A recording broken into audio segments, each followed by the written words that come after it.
Hello, welcome to another episode of Soul Sessions with Creative Mind. Deborah and Rob here to enlighten your minds and free your soul. Yeah. We're continuing our series on how to succeed without losing your soul. And today we're talking about your wealth archetype. What is that? What's the shadow? And how to free your mind to create abundance in your life. And get home for dinner time. And not lose your soul along the way. Yeah, so we established last time that the money is neutral, although it appears to us to be a powerful force in society. It's socially constructed, meaning it depends on what we do with it. And we're the ones that give meaning to it. If we never think about it, we are going on default mode. Whatever we were taught about money or not taught about money is what we hold in our minds, and it's the way we relate to it then. And often people act out of this fear of lack. And so they feel like I have to trade in my time for as little amount of money because I don't have a choice. And that's not a good way to proceed in life, because you're either way, if you're in lack or if you are wealthy in money, but still giving it that importance, that meaning that you fear losing it, you're enslaved to it either way. So it's not about having or not having. It's about how we understand it, how we approach that concept that we created regarding value and money. And so how did we get our ideas about money? Where does it come from? And if we think about money itself or anything in life, we have a personal relationship with the external world, where our parents, friends, people, the idea of work. We have a relationship to relationships, what that means to be a couple, not be a couple, to be independent. And money is also one of those symbols that we have a relationship with. And it feels like it's this material thing that has its life of its own, but it's really a dynamic between us and this concept of money that is giving us our experience of it. And so a lot of times we think everyone around us is working hard for money. Everyone around us is in debt or struggling. But why is that? Is it because the economy is shrinking, or everyone should be struggling and only the rich people get to enjoy abundance? So we start to ask those questions of ourselves of what did we learn about money, and how are we relating to it now? And through that questioning and understanding, we start to be able to see, well, maybe there's another possibility. So early in life, as we all tell on many of our podcasts, our unconscious is absorbing everything that happens to us. Our ego's deciding what money means. We're hearing how our parents talk about money, what their emotional responses to money, fears around, is there enough money in the household? Or fears around stockpiling money, how they spent their money, all these things we're absorbing as kids. Very much so. And often it's not spoken about explicitly. So we're simply assuming by what we're observing as children, what is the meaning of money? And obviously most of us get a sense that it's a problem, that money is hard to come by, or only certain people have it. And if you have it, then we often get the message that only bad people have money, that the wealthy are somehow evil or bad people. So all those things, we don't examine them. Money doesn't make you happy, so we kind of think that we shouldn't pursue it at all and be satisfied with what we have. And those concepts, those early impressions, get integrated into what Jung called the persona that we create, which is what we're going to be talking about.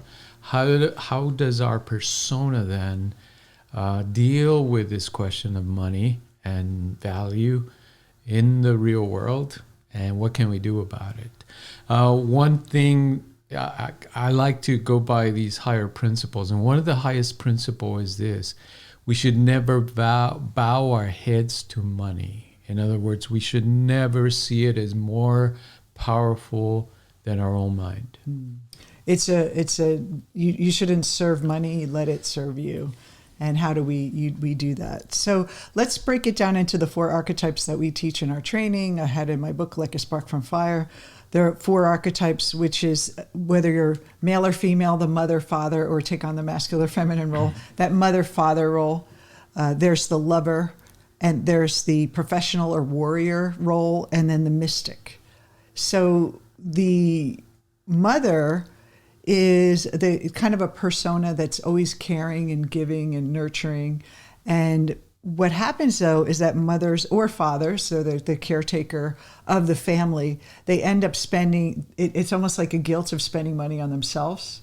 And the money is always to serve a purpose and to be responsible with it. Be very responsible, sit in the kitchen table, look at all the bills, make sure they're all paid, make sure the family's taken care of, like very, very cautious and, but always about the whole group, like very concerned. And there's nothing wrong with that, but it's just that that's the kind of, the pattern that you learn maybe from your family. You're responsible. You make sure your kids are fed and you don't go off and vacation and leave them behind and not have to feed them. You take care of them. And we should note that by persona, we mean the social roles that we play. Mm-hmm. They're not the true us, the true self. They are a type of mask that we wear in society, according to Jung. And so if you think about that kind of personality, that role we play, we would play that with money as well. It's like we take care of the money, like we make sure it's okay. We put it, we're responsible with it. We really take care of it. We manage it in a really great way. We make sure that everyone's taken care of. And the thing that we don't want to do is be irresponsible. That's like the shadow of that would be someone who's very careless with money, who isn't able to support their family, isn't able to support the people they love, and kind of like that would be the shadow, which is the part you reject. To prop up that persona, we have to reject something. So for the mother, the ideal expression of her personality would be, or for the mother type, let's say, her expression would be that she's able to take care of the people that she loves, and she's kind of always there for them. She's able to provide for them, to give nurturance and sustenance, and to play that mother role, that motherly role. Again, there's nothing wrong with it, but when people believe that they are the role that they're playing, they over-identify with the persona, then the shadow builds up. So for the mother, the shadow would be the opposite. Somebody who's reckless with money, does not provide for the people that she loves, and squanders it, or is very selfish with it. So the relationship with money is that it gives the mother a sense of security. And so that's the kind of, so her relationship with money is money security, and that security is resonant with her conscious persona. But the opposite is that it's the fear that you will mess it up or make a bad decision, and then you can't support your family. You lose your job, or you splurge on something and then feel, okay, now I can't buy milk this week. So it's that kind of idea that the money is really there for security and support, and we don't risk it at all. So the mother type is typically less risk taker. She's not a risk taker, and so she looks at what she could see as her kind of level of how much she could spend, the limit, and then she makes her decisions around money based on what she has in the bank and what's practical and responsible. But the problem is that, like, it's nothing wrong with that. We should all be responsible, but the limitation is when she feels a fear of always having to uphold that. And the guilt of maybe I made a mistake, or I miscalculated. And so that pressure to rely on, and then the money becomes that kind of source of power versus herself or something deeper within us. The money serves this as almost like a safety net for them. And then you're giving money that power to provide safety and support for your family. and that pressure that you need to be responsible. So that would be the challenge, is that you feel like, and hard on yourself if you make a bad decision. Yeah, would you say that the mother type would then use money as a substitute for love in some cases? Yeah. And then think of the father too. I mean, a lot of times there's situations where the father is responsible for bringing in the money and the mother's responsible for managing it. But the father may be working in a job that he's not happy with, but his job is to use that money to support his family. So let's say he wanted to start his own business or leave his job because he wanted to do something artistic or creative. He won't feel free to do that because his pattern is, I got to provide. And so that conflict there as well. And a mother too, a single mother, definitely the same thing. I can't go buy and get educated and change careers or do something for me, or even get a massage, because that's not responsible.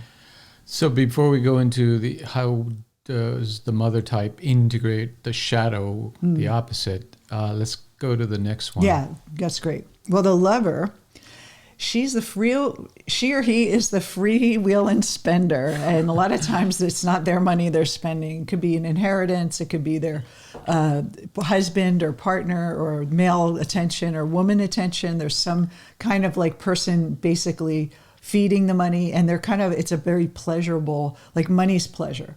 And as long as there's money flowing, there's pleasure. And the lover type never has a savings account, probably gets into debt, is just irresponsible, takes a lot of risks, and doesn't make practical, like they're opposite of the mother in a way. They don't make practical decisions of money. They were thinking, well, what's going to get me the most fun? Like if it's fun, I'll do it. If it's not fun, if it's responsible, or it takes a commitment or an investment, it's scary to the lover. The lover wants that immediate gratification with money. So they're the type of spender that you see that, Gucci purse, and I don't care. It's my whole paycheck. I'm going to buy it. Just that kind of quick fix, looking for that quick fix. And just to be clear, people can be these or play these roles in different times in their life. Yeah. So they're not stuck to that. Why are you looking at me? That reminds me. Yeah, that reminds me of Deborah when I met her. Or some of my friends in college, that was their whole ideal. And then you get married, and then you're like, okay, I'm going to be responsible now on my money. I'm not going to. Hopefully. Yeah. But the lover is also sensual, so they can blow money on like addictions and things, like in extreme cases. So they're just very like casual, not responsible, only answering to themselves. They're actually the selfish with the money and using it. But again, the opposite of that would be they never get to save. They use money as a tool, and it's like almost like anything else. They feel lack. When they're in lack, it feels like they're in pain. They're not getting pleasure because there's no money. There isn't money left to give them. So they're getting the pleasure out of the money and the spending versus actually finding that within themselves. And their shadow would be what? The responsible person that saves, that is prolongs satisfaction, the delaying the satisfaction to maybe save up for something versus, spending it right away, splurging. Someone who the opposite is someone who's at a restaurant and is like looking at the bill and splitting it with their friends and making sure to the penny that everyone got charged what they wanted, where the lover's like, just I'll put $20 in. Hopefully that covers it. Like they don't really have that sense of detail with money either. It's too much trouble. So that hyper responsible, not taking risks, and even holding back pleasure in their life because they don't feel like it's responsible or rational. Yes, fascinating. Yeah. And the next one, then, the professional? The professional is, we all know them, that you could be a mother and a father and a professional too.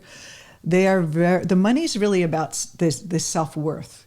So where the mother and the father is really about the family and security, where the professional is about it's a power, it's this masculine power in a way, that I have money, it gives me status, it gives me things I could, like material items, so it can be very materialistic, but also very responsible. Like you love money and you want to keep it, so you're not going to be like the lover that just throws it away because it's such a sense, instead of security like the mother, it's more status. Like the mother, a male or female that uses money as status. And a lot of times they work really hard because they have to keep that status up. They go on the golf course and Joe is making $1 million a year and Bill's making $5 million and you only made, $2 million, and you feel like I'm not good as Bill, but I'm better than Bob. And, kind of comparing yourself based on your worth, based on what money comes in. So yeah, that reminds me of the Wall Street guys, and the corporate women, of course, that are in those powerful positions. And then people just wanting more and more and more. It's never enough, and they're never really happy, but because they use that money as a status symbol. And so their shadow would be lack, poverty, the irresponsibility with money. Also, relationships. A lot of times there's a shadow of someone who's very emotional and caring about others. And then, and again, these are not these are general. It doesn't mean that every professional who's like really looking for support. But again, this is the persona that they may not may give up relationships, not get married, not have kids because they're pursuing that professional role. So that emotional part is not attended to. It's more about that. Taking action in the world. And then the last one is the mystic, which is very interesting because the mystic rejects money altogether. He is very into their spiritual life, and they feel that material world is like money's evil, or it causes people to lose their way. And so they kind of have a lot of times a rejection of money. They feel like it's not a worthy pursuit at all. That spiritual pursuit is wonderful, and then almost like a judgment around people. So a lot of mystics that we've worked with and that are coaches and healers, they don't charge enough for their services. They feel guilty asking for money. They feel there's a kind of like a judgment about money, that it's dirty. And so the opposite of them would be someone like the professional that's totally not emotional, but going for the cash and making sure they're getting the money, and maybe a little uncaring, that uncaring or unspiritual or evil, that you are doing something morally wrong with the money. Right. Yeah, that would be their shadow, and they would be triggered by professionals and people that do make money. Or charge for a lot of money or things that are expensive and feel that that's bad. So out of these personality types, which one do you think makes the best entrepreneur? Actually, the best entrepreneur is someone who's integrated their shadow. So whatever type they are, if they can integrate the shadow, then that would be, because all of these have that kind of dark side, the shadow side, which inhibits them from being fully successful. The father type, their lack of risk or their feel of responsibility for others and not really being able to take a risk and invest in things that they want to do, start a business, be happy in what they do. They settle and they just kind of stay safe. Even for me, I was the mother type in my business, my first business. I would do sales calls and I would feel bad asking for money. I would feel if they spent more money with me, I'd be responsible for them. And it was just a lot of, it was like a conflict within myself of charging and then making sure they do the work. And it holds people back because you really feel afraid to ask for more money or feel even inviting people to take your service. Like for me, sometimes I was relieved when someone didn't have money because I'd be like, okay, well, then I'm not challenged. I don't have to face them being mad at me if it doesn't work or if they don't get the results they want. And so the mother type can be very limiting, although it's very kind. You care for people. You want to be, helping people, and you have a kind heart. So it's not bad. It's just limiting.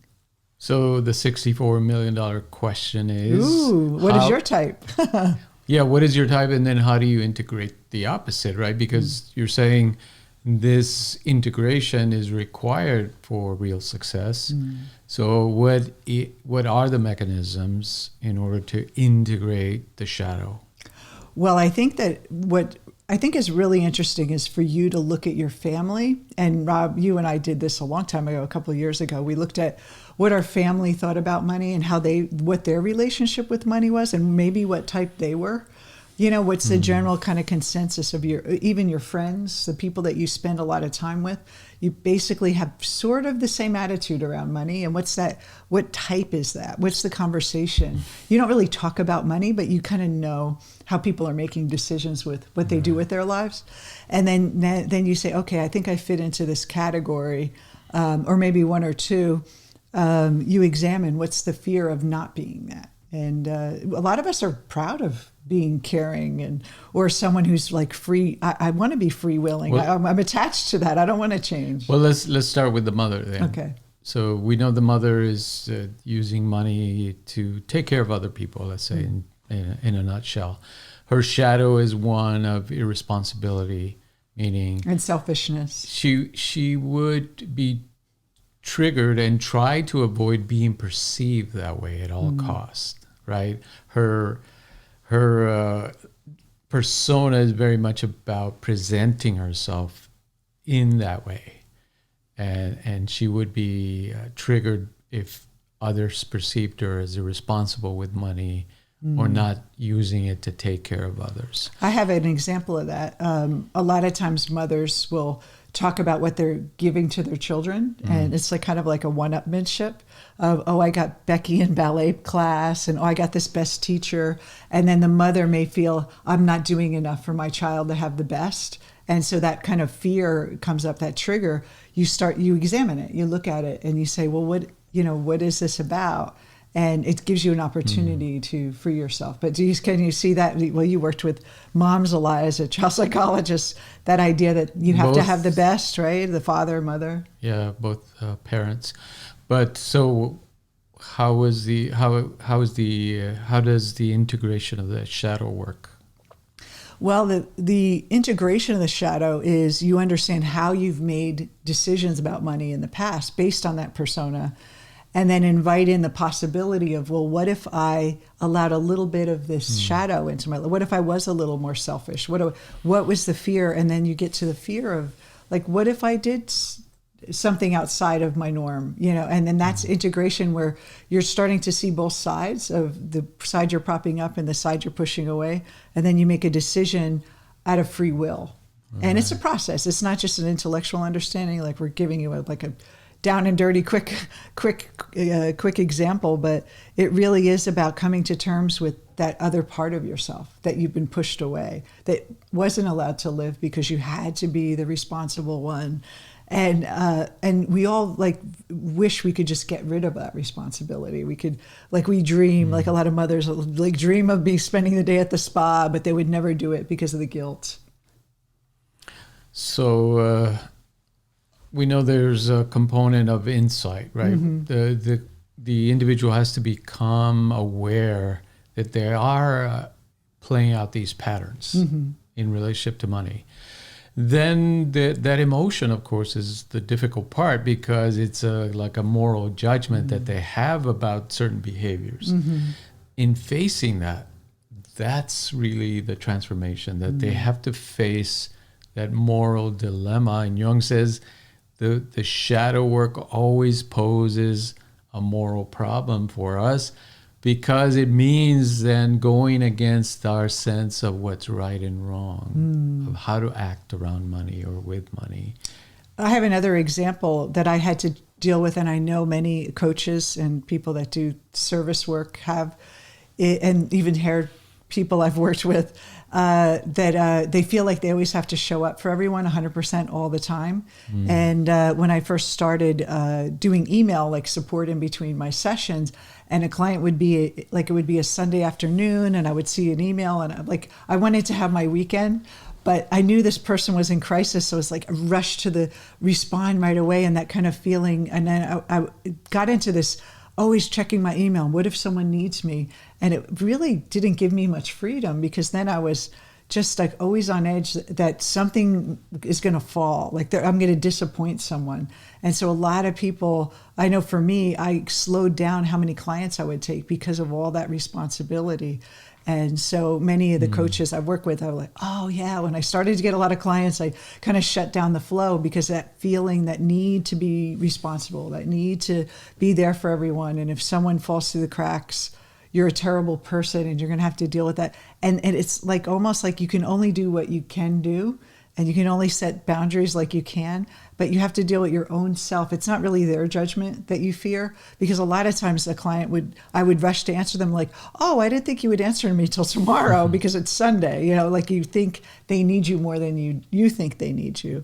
And that kind of pressure that we put on ourselves. And so that emotion is really something to open up and see, well, what is this pulling from me? Why do I feel this fear of this person being mad at me or feeling disappointed? What does that mean about me? And it's really our ego's way to keep us this persona up and like not crack the ego. You know, it's like preserve this kind of self-concept. And if I was this terrible person, my self-concept would be shattered. And then everyone would know what a terrible person you are, and, you know, be shamed forever. And we're all like conditioned by that social expectation. So for all these types, then the mother, of course, has to face that moral question of, what if I splurge on myself or take some initiative for my own interest, to begin to integrate the shadow element of that money or their relationship with money. Now, what does integration give the individual? Free will. Because now you know that, and I love the question, is this what I really want, or is this what my conditioning is making me do? Is this what I have always done? Or is this something like I'm really making a choice out of? And even in neuroscience, they realize that our decisions are made 8 seconds in the brain before we're conscious of them. So most of our decisions are made unconsciously. We think we're making these decisions about money, about boundaries and how we act in the world with our relationships, but it's all unconscious. And that tendency to keep up that pattern is there. And so that's why changing your relationship with money can feel very, very uncomfortable. So if you're the lover and you're used to splurging, I mean, being disciplined will feel painful to you. It'll feel like you're depriving yourself. If you're the professional and it's bringing in the emotion around your life, you have to face some of the relationships you pushed aside because you were pursuing wealth, and you see that pursuit might not be as fulfilling as you thought. You have to come to terms with that. And then you can make a decision. Yeah, I'd still want to pursue success, but I also want to bring in this other part of myself, this emotional part, and have better relationships. So we're more in balance versus we're just reacting out of the way we've been taught. I think one of the things that we have to look at is, again, our parents and what some families, they're driven by. For my family, it was like get married and have kids, be a mom. That's the goal. For some parents, it's like go to the best colleges, reach a lot of success. That's your goal. And so we blindly fall into those patterns. And we think we're choosing it, but it's been basically impressed upon us early on of how we should be and how we should relate to money. Yeah, and not only by parents, of course, but by culture as well, and language and society in general. And friends, your friends around you will say, peers. Oh, why would you spend money on that? And yeah, so it's a lot of pressure for us to conform to certain ways of being and a certain way of relating to money. And so to escape that, or let's say in the Jungian sense, to integrate the shadow, meaning to be more balanced and have that choice as to how are we going to relate to money in a conscious way, it requires some self-examination, right? The ability and the willingness to look at our conditioning without necessarily judging it. It's that ability to look at our conditioning from a higher perspective and say, oh, I can see why I made certain decisions early on and why I identified as a persona in a certain way. But now I want to be free. I want to make my own choices, my conscious choices around money. And to do that, that requires that integration of the shadow, right? That ability to ask that moral question: what is so wrong about this, and why should I be beholden to my past conditioning? What would happen if I'm free, if I make choices outside of that conditioning? Well, I think also I want to say that, and I know you agree, it's not the amount of money doesn't really matter, because you could be, my grandmother grew up very poor from the Depression. She lived in the projects her whole life, and she was the happiest woman I've ever known. She says she always felt rich and wealthy. Not to say she had a perfect relationship with money, but she wasn't feeling that lack. Like, she always felt like she had enough. Where someone who's wealthy, they might have a more poverty mindset. So it's really not about the amount of money. It's everyone has a different relationship with it. And so you could be excited about being an entrepreneur and making money, but also feeling like you're doing something good for the world. And even though it's a lot of responsibility or a lot of abundance coming to you, you don't like buy into it. So there's a balance you can have. But some people, they basically lose their soul. They forget about their own personal development, their life, and they like work themselves just for the money. So you have to ask yourself, what is my relationship with money? What is, if money was a person, how would I relate to it? And how am I using it as a tool to feed my ego's fears? Like the fear of being irresponsible, the fear of being constricted, the fear of being poor, even the fear of being evil, those 4 different shadows and those types. How is that? How am I using, what am I projecting onto money that's helping me sustain my own patterns? And if you can do that, then your relationship with money changes, and then everything changes in your life. Yeah, so on both sides, if you see money as more powerful than you, and you're in that lack mentality, you're essentially giving money the power of God, basically. You're saying, the money is more powerful than my mind, than my spirit, and I bow down to it, right?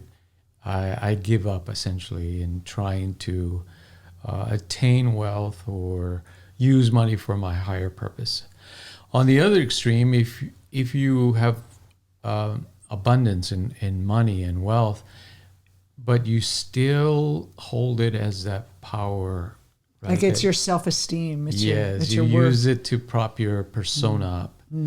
Like you were saying, that status and that self-esteem comes from that money. It's almost identical to the poor person, essentially. You're still in that lack mentality. The only difference is that you've found a way to obtain money and to use it, but it's identical. It's attachment. It's attachment to money and giving your power over to some external force. The ideal of, like we were saying, of not losing your soul, still being able to use money, but not giving your power away to it, is to put it to work for your higher purpose. That it serves you, it serves your higher purpose, your work in life, which arises from your own mind, not from the banks, not from some job, some corporation out there, but from your own initiative. And a good example of this is, let's say you're trying to be responsible as a mom or a father, for your family, or for your, even just your partner, to make sure they're taken care of.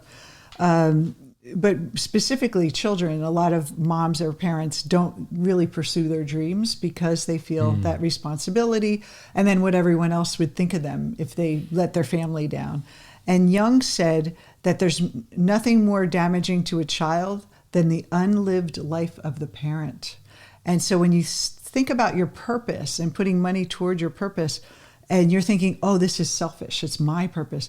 No, you living your purpose is the greatest lesson you can give your children.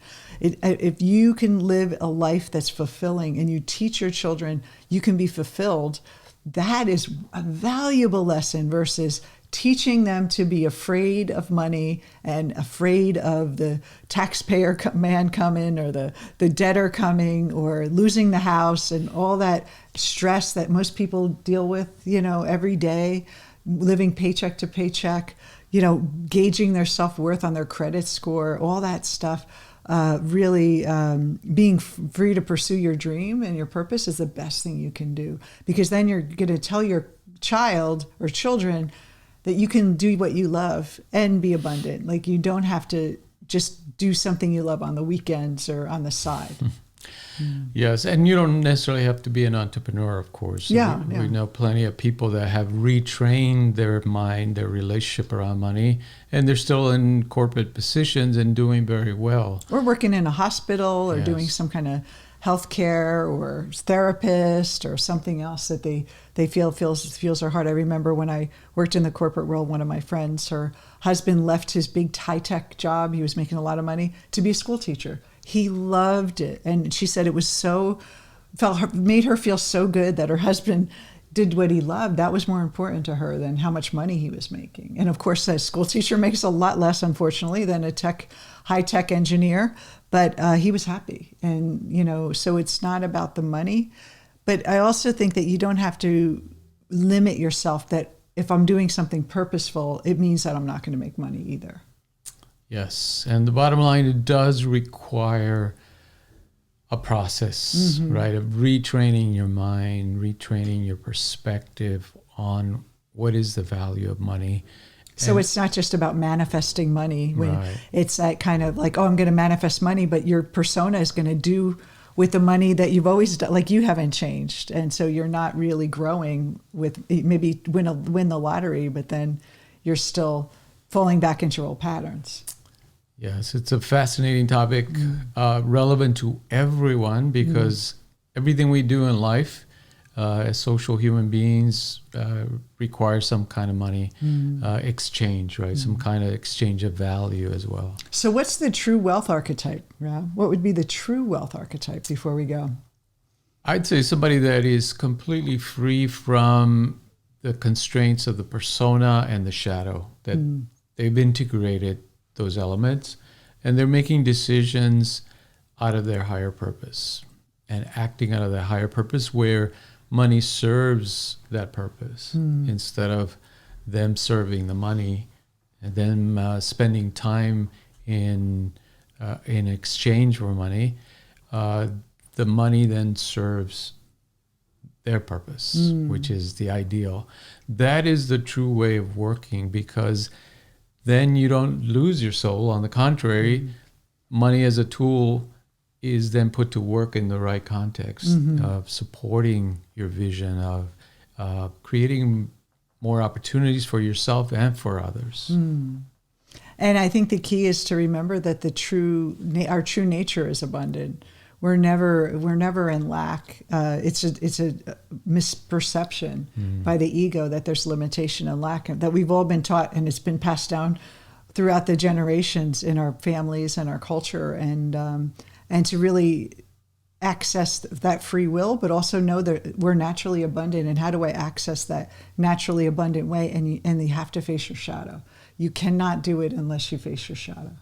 And that's why we do what we do, to help people be free.